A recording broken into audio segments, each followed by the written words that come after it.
ওদিকে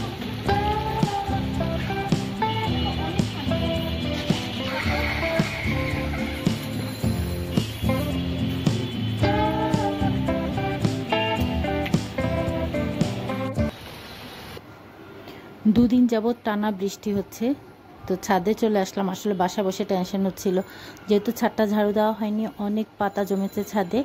যে পাশটায় ড্রেন হয় দেখা যায় যে ওই জালি মুখগুলা পাতাতে ভরে গেলে ছাদ একদম পুকুর হয়ে যায়, মানে ছোটোখাটো একটা পুকুরের মতো হয়ে যায়। তো আমার বাসার সবচেয়ে বড় ছাতাটা নিয়ে আমি ছাদে চলে আসলাম পানি ছাড়াতে।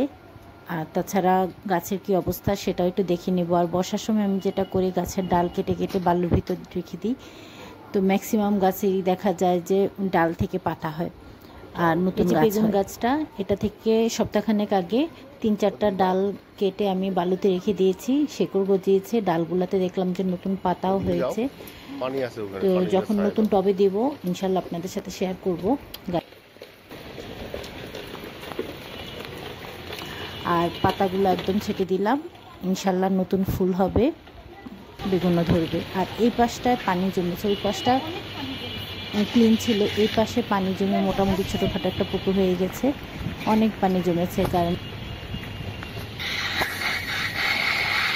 বৃষ্টি থামলে ছাদ ঝাড়ু দিব, পরিষ্কার করবো। এদিকে আবার একটা গাছও পড়ে গেছে, গাছ পড়লে খারাপ লাগে, এই জন্য গাছের ডাল ভেঙে যায়, ফল থাকলে ঝরে যায়।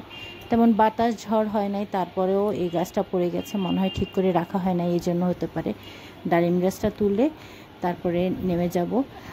বৃষ্টি হলে আমি খুব আগ্রহ নিয়ে ছাদে আসি, কারণ গাছের পরিচর্যার পাশাপাশি আমার বৃষ্টিতে ভেজার একটা সুযোগ হয়।